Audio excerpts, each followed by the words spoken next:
ये कहानी है लूफी नाम के एक लड़के की, जो कि एक बहुत बड़े खजाने को ढूंढने समंदर में निकल चुका है, जिस खजाने का नाम वन पीस है। फिर जब लूफी अपने साथियों के साथ वहाँ से निकला तो उसे पता चला कि मरीन बेस के हेड जो कब से लूफी को पकड़ने के लिए पीछे पड़े हुए हैं वो उसके दादाजी हैं, जो अब इस पार्ट की शुरुआत में लूफी के शिप पर हमला कर देते हैं, जिसके साथ ये कहानी लूफी के पास्ट माजी में चली जाती है, जहाँ हमें पता चला कि जब लूफी छोटा था तो उसके दादाजी तब से ही चाहते थे कि लूफी भी एक मरीन ऑफिसर बने, लेकिन लूफी को तो हमेशा से ही एक पायरेट समुद्री लुटेरा बनना था। इसीलिए वो अपने दादाजी से कहता है कि जब मैं बड़ा हो जाऊंगा ना तो मैं एक पायरेट बनूंगा और बहुत बड़ा पायरेट। जो सुनकर उसके दादाजी गुस्से में आ गए। उन्होंने लूफी को उठाकर साइड में फेंक कर मारा और फिर उसकी बनाई हुई कश्ती को भी तोड़कर इधर उधर फेंक दिया। फिर वो उसे भी उठाकर वहाँ से ले जाते हैं। और अब प्रेजेंट टाइम में लूफी के दादाजी, जिनका नाम गार्ब था, वो उसके शिप पर बॉम्ब्स की बरसात कर देते हैं। फिर वो इन सबको सरेंडर करने को कहते हैं, यानी खुद को उनके हवाले करने का। पर लूफी इसके लिए साफ साफ मना कर देता है, जो सुनकर उसके दादाजी को गुस्सा आ गया। इसीलिए वो एक तोप का गोला उठाकर उनके शिप की तरफ फेंकते हैं, जो देखकर लूफी अपने जिस्म को गुब्बारे की तरह बड़ा सा फुलाता है और उस तोप के गोले को अपने साथ टकराकर वापस उनकी शिप की तरफ ही भेज देता है। जैसे तोप का गोला वापस आकर उनकी शिप से टकराया, शिप का ऊपर वाला हिस्सा टूट जाता है। वो लोग लड़खड़ा गए, जिस बात का फायदा उठाकर लूफी अपनी शिप को लेकर यहाँ से निकल गया। ये जब आगे बढ़ रहे थे तो लूफी को खाने की खुशबू आती है। वो गौर करता है और अपने साथियों को एक तरफ इशारा करके बताता है कि खुशबू यहाँ से आ रही है, जो दरअसल एक होटल था। तो अभी अपनी शिप उस तरफ ही ले चलते हैं। ये होटल काफी बड़ा और शानदार था। ये साथी अंदर जाकर वहाँ खाना खाने के लिए बैठ जाते हैं। यहाँ हम एक बहुत अच्छे शेफ को देखते हैं, जो बहुत मजे मजे के खाने बनाता था। इस वक्त भी वो एक खास किस्म की डिश तैयार कर रहा होता है, लेकिन तभी यहाँ इस होटल का मालिक वहाँ पर आकर शेफ को बहुत डांटता है और ये भी कहता है कि तुम्हारी ये डिश बिल्कुल बेकार है। वो उस पर फिर बहुत चिल्लाकर शेफ की जगह उसे वेटर बनाकर बाहर भेजता है। शेफ जब बाहर आया तो देखता है कि वहाँ पर दो आदमी लड़ रहे हैं। उसे गुस्सा आ गया,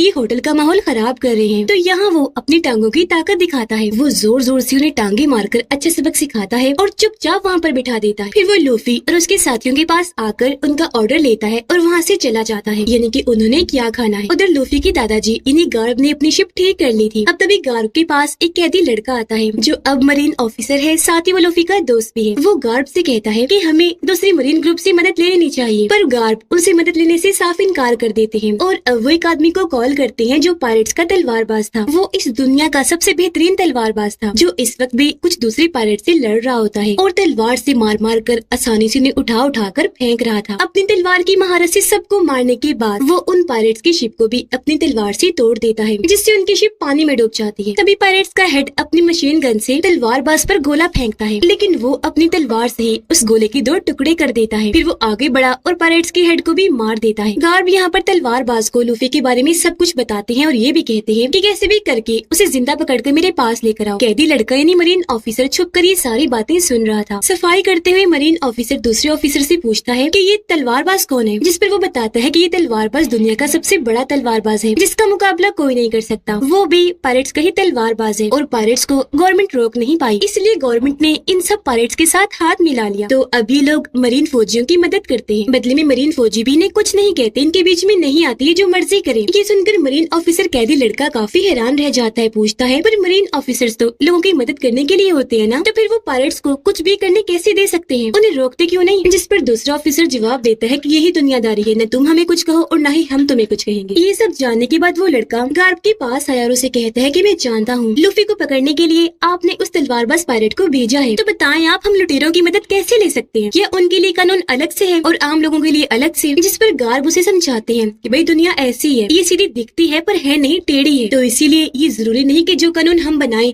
हर जगह उस पर ही अमल किया जाए, तो इसीलिए हमें इसी के साथ जीना होगा, इसे ही अपना कर चलना पड़ेगा। तो तुम्हें भी इस बात को कबूल कर लेना चाहिए, तुम या मैं अकेले दुनिया को नहीं बदल सकते। उसे गार्ब की बात समझ आ जाती है और वो यहाँ से चला जाता है। उधर लूफी और उसके साथी पेट भर के खाना खाते हैं, लेकिन जब बिल भरने की बारी आती है तो लूफी कहता है कि वो क्या है, दरअसल अभी मेरे पास पैसे नहीं है, जब मुझे वो खजाना वन पीस मिल जाएगा ना तो मैं आपके ये पैसे सूद समेत चुका दूंगा। ये सुनकर होटल के मालिक को गुस्सा आ गया और वो लूफी को पकड़कर किचन में लाता है और कहता है कि तुम बिल नहीं भर रहे ना, तो लो इस होटल के सारे गंदे बर्तन अब तुम्हें धोने पड़ेंगे। इतनी ही देर में यहाँ पर वो शेफ भी आ जाता है, जिसको दोबारा होटल का मालिक डांटने लगा। अब लूफी जब बर्तन धो रहा था तो उसे वहाँ पर उस शेफ की बनाई वो खास डिश भी नजर आ जाती है, जिसे वो थोड़ा सा चखता है। वो उसे बहुत मजे की लगी तो लूफी उसे भी सारा खा जाता है, जिसके बाद वो शेफ से ही बात करता है और कहता है वैसे मान गया तुम्हारी डिश कमाल की थी, मजा आ गया। जिस पर शेफ जवाब देता है कि मैं इस होटल का सबसे बड़ा शेफ हूँ, लेकिन होटल का मालिक मेरी एक नहीं सुन, मेरा एक सपना है, मैं इस दुनिया का सबसे बड़ा शेफ बनना करना चाहता हूँ और मैं उस जगह को ढूंढना चाहता हूँ जहाँ पर दुनिया के तमाम जानवर मिल सकते हैं और वहाँ पर पकाने के लिए मजे मजे के मसाले भी मिलते हैं। जो सुनकर लूफी उसकी हौसला अफजाई करता है और कहता है कि तुम्हें अपना ये सपना जरूर पूरा करना चाहिए। अब तभी एक लड़का भागता हुआ यहाँ पर आया क्योंकि उसे जोरो की भूख लगी हुई थी, तो इसलिए वो शेफ जल्दी जल्दी उसके लिए खाना बनाता है और वो लड़का बड़े मजे लेकर जल्दी जल्दी खाना खाने लगता है। अब उसकी रहमदिली देखकर लूफी शेफ को कहता है कि तुम भी हमारी टीम में शामिल हो जाओ, हम खजाने वन पीस को ढूंढने जा रहे हैं। अब वन पीस का नाम सुनकर वो लड़का कहता है, क्या तुम वन पीस ढूंढने जा रहे हो? मैं और मेरे साथी भी वहीं गए थे, लेकिन ग्रैंड लाइन बहुत खतरनाक जगह है, वहाँ पर हमने अपना सब कुछ खो दिया, सिर्फ अकेला मैं ही जिंदा बचकर वापस आया हूँ, मेरे सारे साथी भी मारे गए, तो तुम भी वहाँ जाने का ख्याल अपने दिमाग से निकाल दो। अब यहाँ ये लोग बातें कर रहे थे जबकि बाहर वो तलवारबाज पायरेट भी आ चुका था। यह लूफी का दोस्त बड़ी बड़ी बातें कर रहा होता है कि हमने मरीन फौजियों को हरा दिया, मेरा एक दोस्त भी है लूफी, तब उसने ही किया। अब लूफी का नाम सुनकर वो तलवारबाज कहता है कि मैं उससे मिलना चाहता हूँ, मुझे ले चलो उससे मिलवाने। तब लूफी का दोस्त उसे पहले नामी और तलवारबाज के पास लाता है, यानी जोरो के पास, जो लूफी का साथी है। यहाँ तलवारबाज जोरो दूसरे तलवारबाज को देखते ही पहचान लेता है और क्योंकि जोरो को दुनिया का सबसे बड़ा तलवारबाज बनना था, अपने दोस्त के साथ किए गए वादे को निभाना था, इसलिए यहाँ पर जोरो दूसरे तलवारबाज को तलवार की लड़ाई के लिए चैलेंज कर देता है। दूसरा तलवारबाज जोरो के चैलेंज को कबूल करता है और कहता है कि हम सुबह मिलते हैं। इतना कहकर वो यहाँ से चला गया। ये सुनकर नामी और लूफी का दोस्त काफी घबरा जाते हैं, इसलिए अब ये लोग जल्दी से लूफी के पास आते हैं। यहाँ पर नामी लूफी को सब कुछ बता देती है। यहाँ नामी खुद भी जोरो को ये लड़ाई लड़ने से मना करती है क्योंकि इस लड़ाई में उसकी जान भी जा सकती थी, जिस पर जोरो कहता है कि नहीं, मैं ये लड़ाई लड़ना चाहता हूँ क्योंकि मुझे अपना सपना पूरा करना है, इस दुनिया का सबसे बड़ा तलवारबाज बनकर। जो सुनकर लूफी कहता है कि ठीक है, मैं तुम्हें मना नहीं करता, ये तुम्हारा सपना है तो तुम इसे पूरा करो क्योंकि मैं अपने दोस्तों के सपनों में नहीं आऊंगा कभी भी। पर इस बात से नामी को काफी गुस्सा आ जाता है क्योंकि वो इनको अपना दोस्त मानने लगी थी, पर क्योंकि वो इसकी बात नहीं मान रहे थे तो वो इन्हें छोड़ने का प्लान बनाती है। वो अपना सारा सामान पैक करने लगी। उसने अपने साथ ग्रैंड लाइन का नक्शा भी रख लिया था जो उसे चाहिए था। सारा सामान पैक करने के बाद अगली सुबह उन्हें छोड़ने के लिए बिल्कुल तैयार थी। अगली सुबह लूफी, जोरो और उनका दोस्त तलवारबाज के पास जाते हैं, जहाँ तलवारबाज जोरो से लड़ने के लिए अपनी छोटी सी तलवार निकाल। जोरो अपनी 2 तलवारें लेकर उसकी तरफ बढ़ा, लेकिन वो तलवारबाज अपनी छोटी सी तलवार से उसकी वार को रोककर दूर फेंक देता है। यहाँ जोरो उससे हार रहा था, लेकिन फिर वो अपने सपने को याद करता है और उसकी हौसला अफजाई हो जाती है और वो दोबारा उस पर हमला करने के लिए आगे बढ़ा। लेकिन तभी यहाँ तलवारबाज अपनी छोटी सी तलवार जोरो के अंदर घुसा देता है। ये देखकर उन तीनों के होश उड़ जाते हैं। नामी भी यहाँ पर आ गई थी क्योंकि उसे अपने दोस्तों की फिक्र हो रही थी, पर यहाँ पर जोरो अभी भी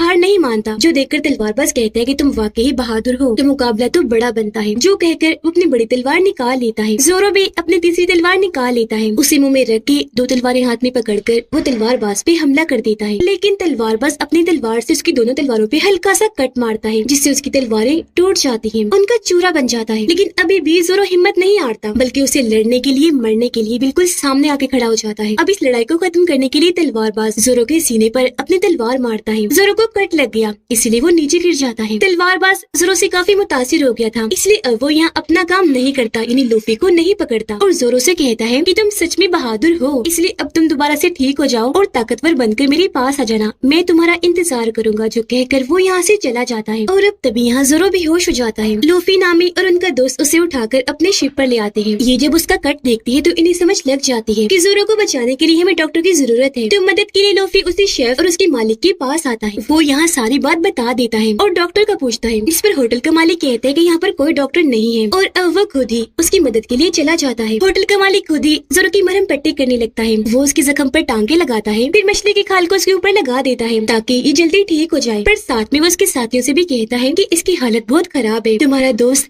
जिंदगी और मौत के बीच खड़ा हुआ है, इसका बचना मुझे बहुत मुश्किल नजर आ रहा है। उसके दोस्तों को काफी टेंशन हुई और अब वो जोरो को वहाँ पर लेटा देते हैं। तलवारबाज पायरेट जब अपनी शिप पर आया तो गार्ड उसके पास आते हैं और पूछते हैं कि लूफी कहाँ है, उसे पकड़ के नहीं लाए। जिस पर वो जवाब देता है कि नहीं, इस बार मैंने उसे नहीं पकड़ा जाने दिया क्योंकि मैं तुम्हारी मर्जी से नहीं अपनी मर्जी से जीता हूँ। और हाँ, मैं ये भी जान गया हूँ कि लूफी आपका पोता है। लूफी में कुछ तो अलग है और मुझे लगता है कि आपका पोता ही वन पीस को ढूंढ निकालेगा। जो कहकर वो वहाँ से चला गया। अब लूफी के ना आने पर गार्ड को बहुत गुस्सा आ गया। वो सामान की तोड़ फोड़ करने लगता है, पर उनकी ये सारी बातें छुपकर कैदी लड़की ने सुन ली थी। उधर शेफ सबके लिए खाना बनाता है, पर लूफी खाना नहीं खाता क्योंकि उसे जोरो की टेंशन से भूख ही नहीं लग रही थी और न ही वो कोई फैसला ले पा रहा था कि क्या करना चाहिए। जिस पर शेफ उसे समझाता है कि देखो, तुम इन सबके कैप्टन हो और कैप्टन को फैसला लेना चाहिए, फिर चाहे वो जैसा भी फैसला हो। और जिस होटल का मालिक है ना, एक वक्त में वो भी पायरेट्स का कैप्टन हुआ करता था और फैसले लेने उसे काफी अच्छे से आते थे। ये सुनकर लूफी हैरत में पड़ गया, पूछता है कि तुम उनसे कैसे मिले थे। जिस पर शेफ बताने लगता है कि काफी साल पहले जब मैं अपनी टीम के साथ शिप में था, खाना बना रहा था, तो तभी इस होटल के मालिक ने हमारे शिप पर हमला कर दिया। सब लोग डरकर भाग गए थे और मैं एक जगह पर आकर छुप गया। लेकिन फिर तभी वहाँ पर इस होटल का मालिक आ गया। उसने मेरी बनाई हुई डिश को चखा जो उसे काफी मजे की लगी, लेकिन फिर वो उस डिश को अपने तरीके से बदलने लगा। पर तभी मैंने सामने आकर उस पर हमला कर दिया। उसने मुझे पकड़ लिया और जब उसे पता चला कि वो डिश मैंने बनाई है तो वो काफी मुतासिर हो गया। वहाँ मैंने उसे अपना सपना भी बताया कि मैं एक दिन अपनी पसंदीदा जगह को ढूंढ कर रहूंगा और वहाँ पर खाना बनाकर दुनिया का नंबर 1 शेफ बन जाऊंगा। मैं ये बता ही रहा था कि तभी समंदर में तेज तूफान आ गया जिससे हमारी शिप पलट गई। उसमें पानी भरने से पूरी शिप तबाह हो गई, जिसमें बुरी तरह हम भी डूब गए। लेकिन फिर जब मेरी आंखें खुली तो मैं इस होटल के मालिक के साथ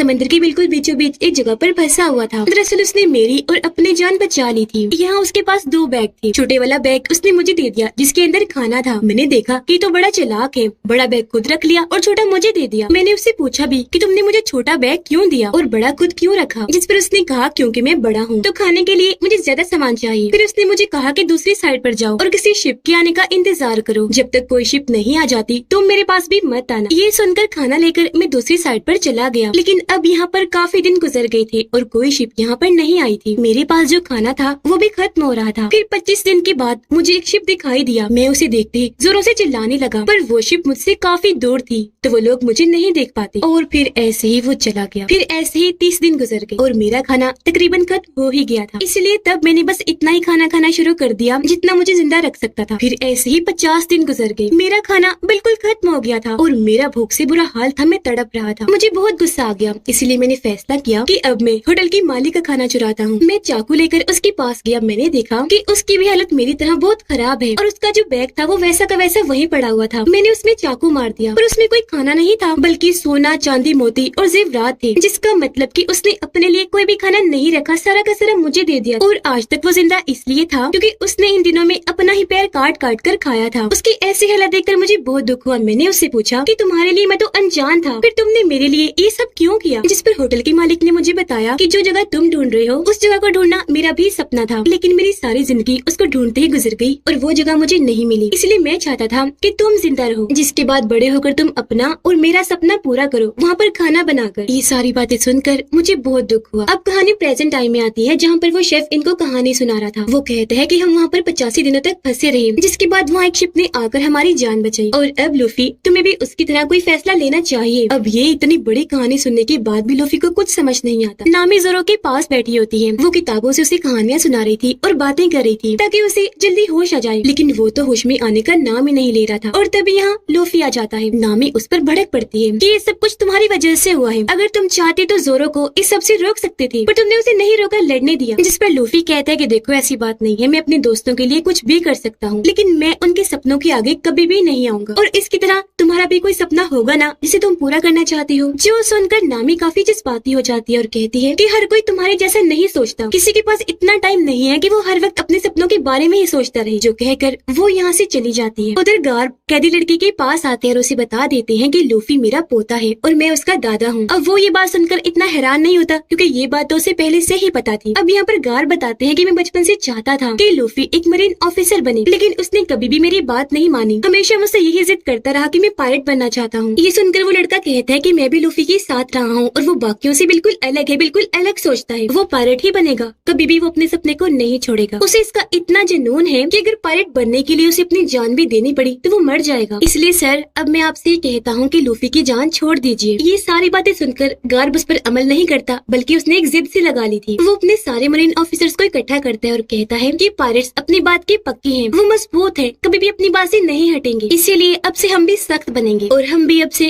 कभी भी हार नहीं मानेंगे। हम हर हाल में पायलट्स का मुकाबला करते जाएंगे। अब उस होटल में मछुआरों का हेड जिसका नाम आर्लोंग था वो अपने 2 साथियों के साथ आ जाता है जो खतरनाक और बुरा था और वो इंसानों को भी खाया करता था क्योंकि वो इंसानों को बिल्कुल भी पसंद नहीं करता था। अब तभी आर्लोंग के पास होटल का मालिक आता है, उसे कहता है कि भाई तुम कौन हो और मुंह उठाकर यहाँ पर कैसे आ गए, ये मेरा होटल है। जिस पर आर्लोंग कहता है कि कि मैं इस पूरे इलाके का मालिक हूँ। मैं यहाँ पर लूफी नाम के एक लड़के को ढूंढने आया हूँ और अगर वो यहाँ पर जल्दी ना आया तो मैं तुम्हारे होटल के सभी लोगों को मारकर खा जाऊंगा। अब ये सारी बातें छुपकर नामी सुन लेती है और फौरन भागकर अपने साथियों के पास आई और उन्हें सारी बात बता देती है। कहती है कि वो आर्लोंग बहुत खतरनाक है, हमें जल्दी से यहाँ से निकलना चाहिए। ये सुनकर शेफ वहाँ से जाने लगता है। कहता है कि अगर वो खतरनाक है तो हमारे होटल को नुकसान पहुँचाएगा, मैं इसे बचाने के लिए जा रहा हूँ। तब लूफी उसे रोककर कहता है कि रुक जाओ, मैं भी तुम्हारे साथ चलूंगा और वो उसके साथ होटल को बचाने के लिए चला जाता है। उधर आर्लोंग वहाँ पर बैठे हुए सभी इंसानों पर आज अपनी सारी भड़ास सारा गुस्सा निकाल देता है, क्योंकि इंसान इन मछुआरों को बहुत बुरा समझते थे, अपने से नीचा। यही वजह थी कि आर्लोंग इंसानों से इतनी नफरत किया करता था। अब तभी यहाँ पर लूफी, शेफ और उसका दोस्त आ जाता है। लूफी आर्लोंग से पूछता है कि तुमने मुझे ढूंढा कैसे। जो सुनकर आर्लोंग का साथी वहाँ पर जोकर का कटा हुआ सर रखता है, जिसका कटा हुआ कान लूफी की टोपी से निकलकर बाहर आता है और उसके साथ जुड़ जाता है। यानी कि ये जोकर कब से इन लोगों की बातें सुन रहा था और आर्लोंग को बता रहा था। अब आर्लोंग का साथी जोकर के सर को दोबारा से अपने बैग में डाल देता है। आर्लोंग लूफी से कहता है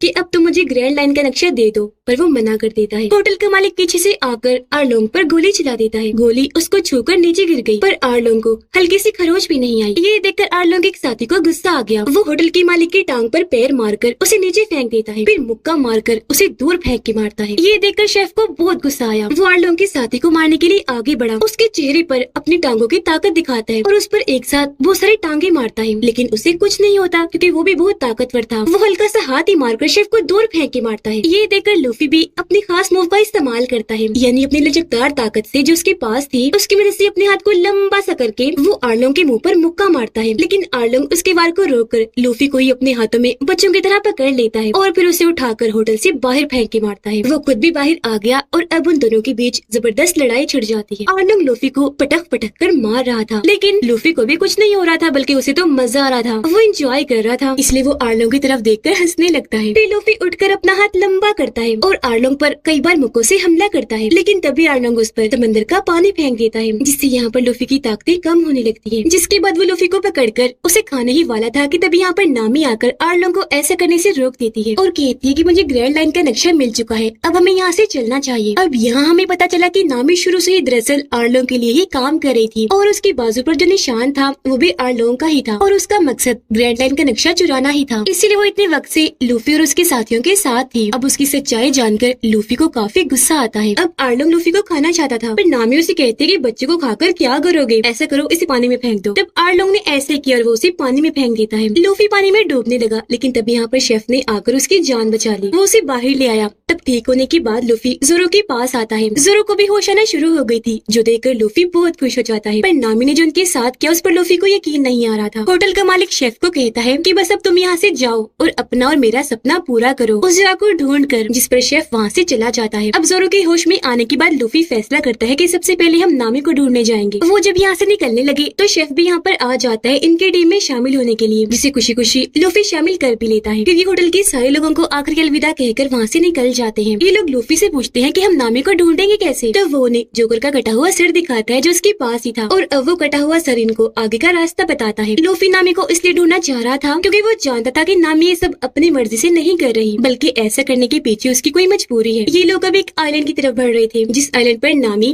आर्लोंग के लोगों के साथ बैठे गेम खेल रही थी। तब यहाँ पर आर्लोंग का एक आदमी आकर उसे कहता है कि तुम्हें आर्लोंग ने बुलाया है, तो वो उसे मिलने के लिए चली जाती है। उस वक्त वो अपने आर्लोंग पार्क में था, जिसके अंदर नामी चली जाती है, जो एक बिल्डिंग थी। यहाँ आकर वो पुरानी चीजों को देखने लगती है। अब यहाँ हमें नामी के बचपन का सीन दिखाया जाता है, जहाँ पर वो अपनी मोम और बहन के साथ रहा करती थी। इन दोनों बहनों की वो असली मोम नहीं थी, बल्कि वो एक मरीन थी। पायरेट्स को मारते हुए उनके सारे साथी मारे गए थे और वो बस अकेली ही बची थी। जहाँ तभी उन्हें नामी और उसकी बहन मिल गई। बच्चियां भी बिल्कुल अकेली थी, तो यहाँ बच्चियों को अपनी मोम मिल गई और वो उनकी मोम बनकर रहने लगी, क्योंकि उन्हें अब जीने की वजह मिल गई थी। अब नामी अपनी बहन और मोम के साथ अपने गाँव में बड़ी हंसी खुशी रह रही थी, लेकिन तभी यहाँ पर आर्लोंग और उसके साथियों ने आकर हमला कर दिया। वो यहाँ के लोगों को मारने लगे। आर्लोंग ने पूरे गाँव को तबाह कर दिया था। हर एक घर में वो जा रहा था। नामी की मोम ने उन दोनों बहनों को छुपा दिया। दरवाजे की तरफ वो गन करके खड़ी हो गई, लेकिन तभी अंदर आर्लोंग आ गया और कहता है कि मैं हर घर से एक इंसान को छोड़ने के बदले 1 लाख सिक्के ले रहा हूँ, तो दे दो मुझे अगर तुम बचना चाहती हो तो। जिस पर उनकी मोम 1 लाख सिक्के उसे दे देती है। पर आर्लोंग जब वहाँ से जाने लगा तो वो टेबल पर 3 प्लेट्स देख लेता है और उसे समझ लग गई थी कि यहाँ पर ये अकेली नहीं बल्कि इसके साथ कोई और भी रहता है, यानी यहाँ 3 लोग रहते हैं। इसलिए वो उनकी मोम का गला पकड़ लेता है और पूछता है कि बताओ बाकी लोग जो यहाँ पर रहते हैं वो कहाँ हैं। अपनी मोम को मुसीबत में देखकर नामी और उसकी बहन जल्दी से वहाँ से निकल कर बाहर आ गई। उन्हें देखकर आर्लोंग मॉम से कहता है कि अब इन दोनों के बदले मुझे 50-50 हजार सिक्के चाहिए। पर उनकी मॉम काफी घबरा गई क्योंकि उनके पास और सिक्के नहीं थे, इसलिए उसे कहती है कि तुम ऐसा करो, वो 1 लाख सिक्के मेरे दोनों बच्चियों के बदले रख लो, इन्हें छोड़ लो और मुझे पकड़ कर ले जाओ। तो अब आर्लोंग दोनों बच्चियों को तो छोड़ देता है, लेकिन उनकी आंखों के सामने उनकी मॉम को मार डालता है। जिसके बाद नामी आर्लोंग के पास गई और उसकी टीम में शामिल हो गई, जहाँ प्रेजेंट टाइम में खड़ी होकर ये सारी बातें वो याद कर रही थी। तो उसके पास आर्लोंग आ जाता है। अब नामी आर्लोंग का साथ इसलिए दे रही थी क्योंकि उन दोनों के बीच एक सौदा हुआ था, जिस सौदे के मुताबिक वो ग्रैंड लाइन का नक्शा आर्लोंग को दे देती है। इससे वो खुश तो हुआ, लेकिन नामी को कहता है कि अब तुम अपने पुराने गाँव जाओ और वहाँ के लोगों से जबरदस्ती पैसे वसूल करके लेकर आओ। उधर गार्ड अपनी टीम के साथ लूफी को ढूंढते हुए उस होटल में पहुँच जाते हैं। वो होटल के मालिक को देखकर पहचान लेते हैं कि पहले ये भी एक पायलट हुआ करता था। वो उसे लूफी के बारे में पूछते हैं, पर होटल का मालिक मना कर देता है कि मैं किसी लूफी को नहीं जानता। लेकिन गार्ड को शक हुआ कि ये झूठ बोल रहा है, तो वो खाना खाने के लिए यहीं पर रुक जाते हैं। उधर लूफी और उसके साथी इस आइलैंड पर नामी के गांव में आ जाते हैं और यहाँ का बुरा हाल देखते हैं, जहाँ पर आर्लोंग ने अपने साथियों के साथ मिलकर पूरे ही गांव को तबाह करके रख दिया था। लूफी और उसके साथी यहाँ पर गांव वालों को देखते हैं, जिनसे एक पुलिस ऑफिसर और नामी जबरदस्ती पैसे वसूल कर रहे थे। गांव वाले नामी को दोबारा देखकर काफी हैरान रह जाते हैं। यहाँ पर उसकी बहन भी थी, जो नामी को बातें सुनाकर वहाँ से चली जाती है। ये सब लूफी और उसके साथी देख रहे थे। नामी ने भी इनको देख लिया था। गाँव वालों से पैसे लेने के बाद वो इनके पास आती है और पूछती है कि तुम यहाँ पर क्या कर रहे हो, चले जाओ यहाँ से। जो सुनकर लूफी कहते हैं कि नहीं, हम यहाँ से नहीं जाएंगे, क्योंकि हम जानते हैं ये सब तुम जानबूझ के नहीं कर रही, बल्कि सब करने के पीछे तुम्हारी मजबूरी है। नामी कहती है कि जी नहीं, तुम्हें गलत लगा, मैं आर्लोंग के साथ काम करती हूँ, यही मेरा असली रूप है और ग्रैंड लाइन का नक्शा पाने के लिए ही मैं तुम्हारे साथ थी, तुम सबको बेवकूफ बनाया, तो अब तुम यहाँ से चले जाओ, मुझे तुम्हारी कोई जरूरत नहीं है। जो कहने के बाद वो यहाँ से चली जाती है। पर यहाँ लूफी जानता था कि नामी झूठ बोल रही है, इसीलिए वो उसके घर जाते हैं, जहाँ पर उसकी बहन गन लेकर सामने आ जाती है और कहती है कि चले जाओ यहाँ से। लूफी कहते हैं कि हम नामी के बारे में बात करना चाहते हैं। वो कहती है कि नहीं, मैं उसके बारे में कोई बात करना नहीं चाहती। अब यहाँ पर शेफ अपनी बातों का जादू चलाता है और उसे कहता है कि मैं शेफ हूँ, मैं तुम्हें अपने हाथ से मजे का खाना बनाकर खिलाऊंगा, जिसके बदले तुम हमें नामी के बारे में बता देना। ये सुनकर उसकी बहन मान गई और अपने साथ उन्हें अंदर ले आती है। खाना खाते हुए ये लोग नामी के बारे में बात करने लगते हैं। वो उसे बताते हैं कि नामी हमारे साथ थी, लेकिन फिर उसने हमें धोखा दे दिया। हमें पता चला कि वो तो आर्लोंग के साथ मिली हुई है और हमें बेवकूफ बना रही थी। तब यहाँ उसकी बहन बताती है कि हाँ, नामी मेरी बहन है, वो और मैं बचपन में अपनी मॉम के साथ रहा करते थे, लेकिन आर्लोंग ने हमारे गाँव को तबाह कर दिया, मेरी मॉम को भी मार दिया, जिसके बाद नामी उसके साथ जाकर मिल गई। यही वजह है कि मैं अपनी ही बहन नामी से नफरत करती हूँ। यहाँ लूफी सोच में पड़ जाता है कि कुछ तो है जो नामी हमसे छुपा रही है और वो उसकी मदद करना चाह रहा था। गार्ड होटल के मालिक से दोबारा लूफी के बारे में पूछते हैं, जिस पर वो कहता है कि देखिए, लूफी की जान छोड़ दे, मैंने उसके बारे में सुना है कि वो बहुत अलग है और वो एक बहुत बड़ा पायलट बन सकता है। जिस पर गार्ड कहते हैं कि बड़े पायलट्स का आखिर में बुरा अंजाम ही होता है, तो मैं नहीं चाहता मेरे पोते के साथ वैसा कुछ हो। कैदी लड़के और दूसरे मरीन ऑफिसर को पता चल जाता है कि लूफी अपने साथियों के साथ पास के आइलैंड पर गया है। वो ये सारी बातें आकर गार्ड को बताते हैं, इसीलिए अपने साथियों के साथ अब लूफी को पकड़ने के लिए वो भी उस आइलैंड के लिए निकलने लगते हैं। उधर आर्लोंग, जिसे ग्रैंड लाइन का नक्शा मिल चुका था, तो उसकी खुशी में वो जश्न मना रहा होता है। गाँव वालों के पैसे लेकर नामी आर्लोंग के पास आ जाती है और कहती है कि मुझे तुमसे अपने गाँव के बारे में बात करनी है। आर्लोंग कहते हैं कि अभी जश्न मनाओ, बातें बाद में होती रहेंगी। लेकिन तभी यहाँ पर एक दूसरा मरीन ग्रुप आ जाता है, जो भी असल में आर्लोंग के लिए ही काम कर रहे थे। ये आर्लोंग की तबाही अपने मरीन बेस पर नहीं बताते थे, जिसके बदले में आर्लोंग इन्हें पैसे दिया करता था। इस मरीन ग्रुप का कैप्टन आर्लोंग को बताता है कि हमने आपका एक और काम कर दिया, जिसके बदले में आर्लोंग उसे कुछ और पैसे देता है। जो देखकर नामी आर्लोंग से पूछती है कि तुम हमारे सौदे की बात कब करोगे? 10 करोड़ सिक्के तैयार हैं, अब अपना वादा पूरा करो। अब यहाँ पर आर्लोंग को काफी हैरानी हुई। वो नामी से कहता है कि तुम मुझसे जरूर कोई बात छुपा रही हो, बताओ क्या है बात? नामी कहती है कि जो भी है, तुम्हें अपने सौदे से मतलब रखना चाहिए, जो हमारी डील हुई थी। मुझसे वो सिक्के ले लो और अपना वादा पूरा करो। असल में हुआ ये था कि आर्लोंग ने उसके गांव को तबाह करके वहाँ पर अपना कब्जा कर लिया था। तो तब जाकर नामी उससे मिली और उसे कहा कि मुझे अपने टीम में शामिल कर लो, मैं पूरे समंदर का नक्शा समझ भी सकती हूँ और बना भी सकती हूँ। जो सुनकर आर्लोंग ने नामी को अपने फायदे के लिए टीम में शामिल कर लिया। इस पर नामी ने कहा, लेकिन इसके बदले तुम्हें मुझसे एक डील करनी पड़ेगी, मैं तुम्हें 10 करोड़ सिक्के दूंगी, जिसके बदले में तुम मेरे गाँव और यहाँ पर रहने वालों को आजाद कर दोगे और हमेशा के लिए यहाँ से चले जाओगे। अब उस वक्त बचपन में आर्लोंग को लगा था कि ये तो बच्ची है, अपनी पूरी जिंदगी लगा कर भी इतने सारे सिक्के इकट्ठे नहीं कर सकेगी, तो वो इस डील के लिए मान गया था। मगर अब क्योंकि नामी ने 10 करोड़ सिक्के हासिल कर लिए थे, तो वो आर्लोंग को अपना वादा निभाने का कह रही थी। जिस पर आर्लोंग कहता है कि ठीक है, कल सिक्के लेकर आ जाना। तो तब नामी वहाँ से चली जाती है। लेकिन अब यहाँ पर आर्लोंग एक चाल चलता है। वो अपने साथी को कहकर दूसरे मरीन ग्रुप के कैप्टन को वापस बुलवाता है, ताकि वो कैप्टन जाकर नामी से वो सारे पैसे हथिया ले और लाकर आर्लोंग को दे दे और आर्लोंग को ये गाँव छोड़ना ना पड़े। अब नामी अपनी मॉम की कब्र के पास जाती है और वहाँ की जमीन खोदकर अपना पैसों से भरा हुआ बॉक्स निकालती है जिसमें वो 10 करोड़ सिक्के थे। इतनी ही देर में यहाँ पर नामी की बहन आ गई जो उसे ऐसा करता हुआ देखकर भड़क गई क्योंकि उसे लग रहा था कि नामी उनकी मॉम की कब्र को खोद रही है। वो एक शॉवल बेलचा उठाकर नामी पर हमला कर देती है, लेकिन तभी वो बेलचा उस बॉक्स को लग जाता है। उसमें सुराख हो गया जिसमें से सिक्के और पैसे बाहर निकलने लगते हैं। इतने सारे पैसे देखकर उसकी बहन काफी हैरान रह गई। तो अब यह नामी को उसे सारी बात बतानी पड़ती है। वो कहती है कि असल में मैं ये सब कुछ अपने गाँव को बचाने के लिए कर रही हूँ ताकि आर्लोंग हमारे गाँव को छोड़कर चला जाए। ये सुनकर उसकी बहन काफी जज्बाती हो गई, उसे बुरा लगा। वो रोने लगती है क्योंकि अब तक वो नामी को गलत समझकर उसे नफरत करती आ रही थी, पर असल में नामी तो इतनी अच्छी थी कि वो सबको बचाना चाह रही थी। उसकी बहन नामी से माफी मांगती है और इनका प्यार फिर से पहले जैसा हो जाता है। इतनी ही देर में यहाँ पर दूसरा मरीन ग्रुप आता है जिसका कैप्टन इनसे कहता है कि हमें खबर मिली है यहाँ पर कुछ पायरेट्स पैसे छुपाने की कोशिश कर रहे हैं, जो पैसे तकरीबन 10 करोड़ सिक्के हैं। कैप्टन उन सिक्कों को देखकर कहता है कि यही है वो पैसे, तो हमें दे दो अब ये। जिसमें नामी कहती है कि नहीं, ये मेरे पैसे हैं, लुटेरों के नहीं है। कैप्टन कहता है कि नहीं, तुम झूठ बोल रही हो, क्योंकि कोई भी अपनी पूरी जिंदगी में 10 करोड़ सिक्के जमा नहीं कर सकता। जो कहकर वो उसके सारे पैसे वहाँ से ले जाते हैं और नामी बेचारी कुछ भी नहीं कर पाती। उसे समझ लग गई थी कि इन्हें आर्लोंग ने ही भेजा है। वो उनके पीछे भागती है लेकिन बेचारी कुछ भी नहीं कर पाती। उधर आर्लोंग अपने साथियों को इंसानों के खिलाफ और भड़काता है और ये लोग फैसला करते हैं कि हम सारे इंसानों को मार देंगे और उस गांव को भी पूरी तरह तबाह कर देंगे। उधर नामी को आर्लोंग पर बहुत गुस्सा आ रहा था, इसीलिए वो अपनी बाजू पर आर्लोंग का बना हुआ टैटू चाकू से खत्म करने की कोशिश करती है। वो अपनी बाजू पर बार बार चाकू देकर मारती है, लेकिन तभी वहाँ पर लूफी आ गया जो उसका हाथ पकड़कर ऐसा करने से रोक लेता है। अब वो बेचारी बेबस थी, इसलिए लूफी और उसके साथियों से कहती है कि प्लीज हेल्प मी,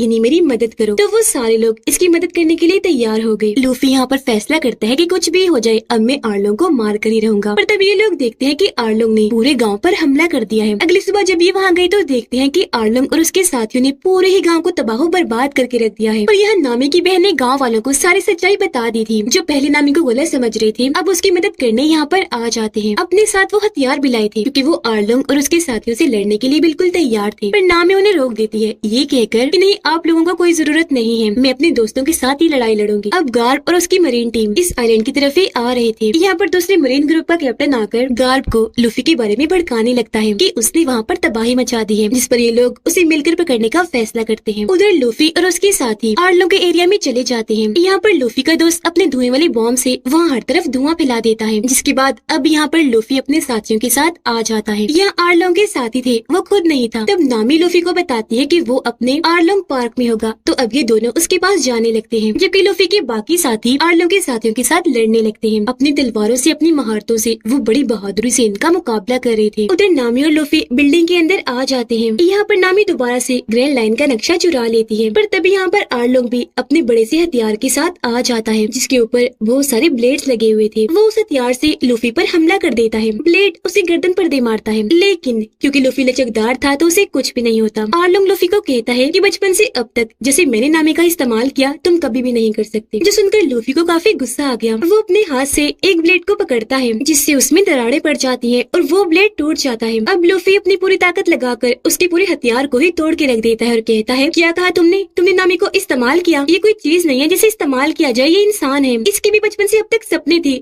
जो तुमने इसे छीन लिए और अब मैं तुम्हें नहीं छोड़ने वाला। इतना कहकर लूफी नामी को कहता है कि जल्दी करो, भाग जाओ यहाँ से। उसकी बात मानकर नामी यहाँ से भागने लगती है, पर जब आर्लोंग ने उसका रास्ता रोकना चाहा तो लूफी अपना हाथ लंबा करके आर्लोंग को रोक लेता है। नामी यहाँ से भाग जाती है। लूफी का दोस्त आर्लोंग के एक साथी के साथ लड़ता लड़ता जंगल में आ गया था। वो अपने एक छोटे से बॉम्ब से उस पर हमला करता है। बॉम्ब के साथ आर्लोंग का वो साथी दूर जाके गिरा, उसके जिस्म में आग लग गई और ऐसे वो जलकर मारा जाता है। शेफ और जोरो लगातार आर्लोंग के साथियों से लड़ रहे थे, उन्हें मार रहे थे, पर तभी जोकर का कटा हुआ सर इनसे कहता है कि मेरा सर और जिस्म यहीं पर है, तुम मेरा सर निकाल दो। पूरा होने के बाद मैं वादा करता हूँ मैं तुम्हारा ही साथ दूंगा। लेकिन जब इन्होंने उसके सर को आजाद किया और वो अपने जिस्म से जुड़ा तो वो उन्हें चढ़ाकर यहाँ से भाग जाता है। अब आर्लोंग का एक और साथी वहाँ पर आ जाता है इनसे लड़ने के लिए, तो अब ये दोनों मिलकर उससे लड़ने लगते हैं। जबकि अंदर लूफी और आर्लोंग की लड़ाई चल रही थी, क्योंकि आर्लोंग लूफी से काफी ताकतवर था तो वो उसे उठा कर मारता है, लेकिन लूफी को ज्यादा कुछ नहीं होता और तो वो हिम्मत भी नहीं हारा था। वो अपना लंबा सा हाथ करके आर्लोंग के मुंह पर जोर से मुक्का मारता है, जिससे उसके पूरे 32 के 32 दांत टूट जाते हैं। लेकिन हैरत, आर्लोंग अपनी ताकत से अपने दांत दोबारा से निकाल लेता है। फिर से वो लूफी से लड़ने लगा। बाहर आर्लोंग का अकेला ही साथी उन दोनों पर भारी पड़ रहा था, पर यहाँ पर अब शेफ को गुस्सा आ गया था। वो अपनी टांगों की ताकत यहाँ उस पर आजमाता है। पहले एक बार किक मारता है, फिर दूसरी बार। अब जैसे जैसे आर्लों का साथी दोबारा उठा तो उसे जोरदार टांग मारकर दूर फेंक के मारता है और उसका काम तमाम कर देता है। जोरो और शेफ काफी खुश हो जाते हैं क्योंकि उन्होंने आर्लो के तकरीबन सारे साथियों को मार दिया था। इतनी ही देर में यहाँ पर लूफी का साथी भी आ जाता है और नक्शा लेकर नामी भी आ जाती है। अंदर लूफी ने नोटिस कर लिया था कि मारने से तो आर्लो को कुछ नहीं हो रहा, तो उसे चोट पहुँचाने के लिए वो इसकी बिल्डिंग को ही तबाह करना शुरू कर देता है। अपने भारी भारी मुक्कों से वो यहाँ की दीवारें तोड़ता जा रहा था। ये देखकर आर्लो को बहुत गुस्सा आया और अब वो लूफी के पीछे पड़ जाता है उसे ऐसा करने से रोकने के लिए, पर लूफी अब रुकने का नाम ही नहीं ले रहा था। वो आर्लोंग के इस आर्लोंग पार्क को तबाह करता ही जा रहा था। अब लूफी एक साथ सैकड़ों मुक्कों की आर्लोंग पर बारिश कर देता है और उसे दीवार के साथ दे मारता है, पर आर्लोंग दोबारा से उठ खड़ा हुआ। अब यहाँ पर लूफी अपनी टांग लंबी करके ऊपर करता है। वो छत से मारकर इस बिल्डिंग को तोड़ देता है जिससे पूरी बिल्डिंग टूटकर गिरने लगती है और लूफी उसके नीचे आर्लोंग को दबा देता है और अब ये पूरा पार्क तबाह बर्बाद हो जाता है। बाहर खड़े लूफी के दोस्त ये देखकर काफी दुखी हो जाते हैं क्योंकि उन्हें लग रहा था कि वो भी मलबे के नीचे दबकर मर गया होगा। लेकिन तभी लूफी एकदम जमीन को चीरता हुआ बाहर आता है। उसे जिंदा देखकर ये दोस्त काफी खुश हो जाते हैं और अब सब कुछ बिल्कुल नॉर्मल हो गया था। रात को ये गांव वाले जश्न मना रहे थे क्योंकि आखिरकार आर्लोंग से उनकी जान छूट गई थी और अब वो लोग आजाद थे। ये लोग वहाँ पर बहुत मजे करते हैं। शेफ सबके लिए खाना बनाता है जबकि लूफी का दोस्त वहाँ सबको अपने किस्से सुनाता है। लेकिन तभी यहाँ गार्ब और उसके साथी आ जाते हैं। वो इनको गन पॉइंट पर सरेंडर करने को कहते हैं। यहाँ पर गार्ब अब लूफी को कहते हैं कि बेटा अब तो हार मान लो, आखिर मैं तुम्हें पकड़ने आ ही गया। बचपन से मैं तुम्हें एक मरीन ऑफिसर बनाना चाहता था, बिल्कुल अपने जैसा, लेकिन आखिर तुम पायलट बन ही गए, जो तुम्हारा सपना था। जो सुनकर लूफी मुस्कुरा कर कहता है कि दादाजी मैं पायलट बना नहीं हूँ, बल्कि मैं पैदा होते ही पायलट हूँ। अब ये सुनकर गार्ब को गुस्सा आ जाता है और अब वो लूफी से लड़ने लगते हैं। वो अपना मुक्का बनाकर लूफी को जोर से देकर मारते हैं और वो काफी दूर जाके गिरता है। लूफी कहते हैं दादाजी आप मुझसे बड़े हैं, मैं आपसे नहीं लड़ सकता। इस पर गार्ब कहते हैं कि नहीं, यहाँ ये बात मत सोचो और आओ पलट कर मुझ पर वार करो। तब ये सुनकर लूफी खड़ा हुआ। वो अपने हाथ लंबे करके रॉकेट की तरह बन जाता है, लेकिन वो एक ही मुक्के से उसे ढेर करके रख देते हैं। फिर गुस्से में ग्रैब लूफी को पकड़ लेते हैं और कहते हैं कि ग्रैंड लाइन पर जाना बच्चों का काम नहीं है, वो जगह कितनी खतरनाक है तुम सोच भी नहीं सकते। लूफी कहते हैं दादाजी आप मेरे साथ चाहे जो मर्जी कर लें, लेकिन मैं अपना वहाँ पर जाने का सपना नहीं छोड़ूंगा और देखना वन पीस को ढूंढकर एक दिन लुटेरों का किंग बन ही जाऊंगा। ये कहकर लूफी जोरों से हंसने लगता है। तो तब यहाँ उसके दादाजी को उसकी हंसी में बहुत बड़े पायलट की हंसी नजर आने लगती है, जो सुनकर उसके दादाजी तंग आकर उसे छोड़ देते हैं और वापस अपनी टीम के पास आकर कहते हैं कि मुंह उठाकर यहाँ पर क्या खड़े हो, क्या तमाशा देख रहे हो, जाओ और आर्लोंग के साथियों को पकड़कर यहाँ मेरे पास लेकर आओ। जो सुनकर उनकी टीम वहाँ से चली जाती है। अब दूसरी मरीन ग्रुप का कैप्टन गार्ब से आकर कहता है कि लूफी और इनके साथियों का क्या करना है आपने, इनको भी तो पकड़े, यही तो उसे लुटेरे हैं। जो सुनकर नामी को गुस्सा आ गया, वो डंडे से उस पर हमला करके उसे बेहोश कर देती है। तभी यहाँ पर लूफी भी आ गया। गार्ब उसे कहते हैं बेटा मैं जानता था कि तुम अपना फैसला नहीं बदलोगे, तुम बिल्कुल अपने दादाजी पे गए हो, मुझ पर अपने इरादे के बिल्कुल पक्के हो, मैं तो बस तुम्हारा टेस्ट ले रहा था कि तुम कितनी देर तक इस बात पर ठहरे रहोगे। ये सब कुछ सुनकर लूफी काफी चौंक जाता है। तब उसके दादाजी कहते हैं कि बेटा अब से तुम आजाद और अकेले हो। लूफी कहता है नहीं दादाजी मैं अकेला नहीं हूँ, मेरे साथ मेरे दोस्त भी हैं। मगर तभी गार्ड वहाँ से चले जाते हैं। अब लूफी के पास वही कैदी लड़का उसका दोस्त आता है और उसे लूफी का ही वांटेड पोस्टर देकर कहता है कि लो भाई तुम्हारा सपना पूरा हो गया, तुम भी वांटेड की लिस्ट में आ गई हो, जिसके पीछे दुनिया भर की आर्मी लगी हुई है तुम्हें पकड़ने के लिए, और तुम्हें पकड़ने के लिए पूरी दुनिया में सबसे ज्यादा पैसे रखे गए हैं। ये सुनकर तो लूफी खुशी से पागल हो जाता है क्योंकि आज आखिरकार उसका सपना पूरा हो ही गया था, वो एक पायलट बन गया। कैदी लड़का वहाँ से चला गया। लूफी अपने दोस्तों के पास आकर इस सब के बारे में उन्हें भी बताता है। अब ये सुनकर उसके दोस्त खुश भी थे लेकिन परेशान भी हो जाते हैं क्योंकि वांटेड होने की वजह से अब पूरी दुनिया की आर्मी इनके पीछे पड़ जाएगी। जिस पर लूफी कहते कि नहीं परेशान मत हो, हम यहाँ पर नहीं रुकेंगे, हम जाएंगे ग्रैंड लाइन। जिसके बाद अब ये अपने अगले एडवेंचर पर जाने की तैयारी करने लगते हैं। लूफी का पोस्टर जब बाकियों को मिलता है तो वो काफी खुश हो जाते हैं कि आज आखिरकार उसका सपना पूरा हो ही गया। जोकर को भी वो पोस्टर मिल गया था जिसे देखकर वो काफी खुश हो जाता है कि अब मैं लूफी को पकड़ूंगा और ये इनाम पाऊंगा। अब वो तलवारबाज जिसे हमने शुरुआत में देखा था वो पायलट हीरो के पास जाता है जिसे बचपन से लूफी पसंद करता था। यहाँ वो उसे बताता है कि कई साल पहले जिसके बारे में तुमने मुझे बताया था लूफी, अब वो